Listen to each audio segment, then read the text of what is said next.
I was a little guy and I was always interested in power tools. My dad had a chainsaw and I loved it. So one year my folks got me a chainsaw, and the chain consisted of those metal beads that you see at the post office that connect the pens. So much to my disappointment, I went outside to cut some wood with my dad and it didn't cut. I'll always remember that Christmas. It was hilarious. There was this vacuum that I really wanted. I've always loved household gadgets and appliances and things like that. It's like one of my favorite things. And I was probably 12 or 13 or something around that age. And I was like, okay, I'm gonna ask for this vacuum. And then this huge tall box that was like yay big appeared in front of the Christmas tree. And I told everyone, I was like, that's my vacuum. It's the vacuum. And then Christmas morning came along and I opened it and it was actually a violin. My dad had a little too much eggnog and challenged my brother to arm wrestle and then snapped his arm like a chicken wing, and we ended up in the ER for the rest of the day. There would be tons of presents under the tree. And me and my three brothers were unwrapping and they would have all these great toys. And I would end up with socks or pajamas or underwear. And so now as a mom, I have countless amounts of toys for my boys. What do you think? What do you want? Huh? Fine. We took the roast beef, the prime rib, 12 pounds, and put it out on the kitchen counter to let it cool enough to slice, and went back out by the tree. Came back in after hearing a thunk, and the Bernese Mountain Dog had eaten over half of it on the floor of the kitchen floor, and we ended up with pizza that year.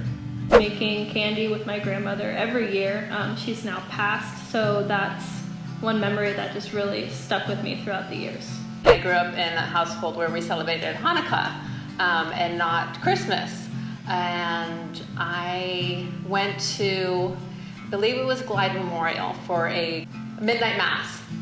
And that was the most memorable Christmas I've ever had. The music, the decorations, it was phenomenal.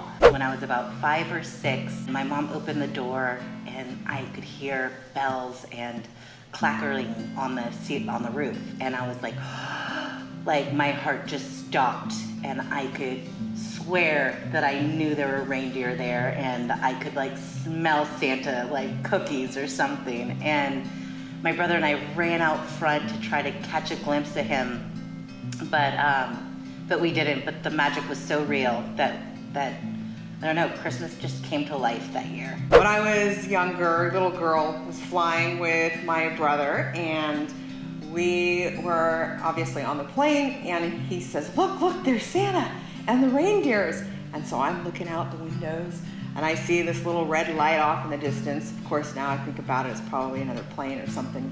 So I thought it was Rudolph with his red nose. Waking up in the morning and seeing all the gifts that Santa had brought and put underneath the tree, and now being on the other end of it with having my own kids, it brings back that nostalgia of Christmas. Just the excitement and joy that I used to have as a kid, it's even amplified now with my children. On Christmas Eve, we'll go out and we'll drive around and take a look at all the Christmas lights in the area and find our favorite, drinking some hot chocolate, and then we'll come home and we'll open up one Christmas gift, which is usually Christmas jammies. Christmas of 1991, I went into labor with my first child. On Christmas Eve, went to St. Joseph's Mass, and about midway through told my husband we needed to leave, and my son was born on Christmas morning at 1:25 a.m. Can't beat that. 35 years ago on Christmas Eve, when we got the news that we were expecting our firstborn. Granted, it was the most unexpected news and nerve-wracking because we had just closed escrow on our first home.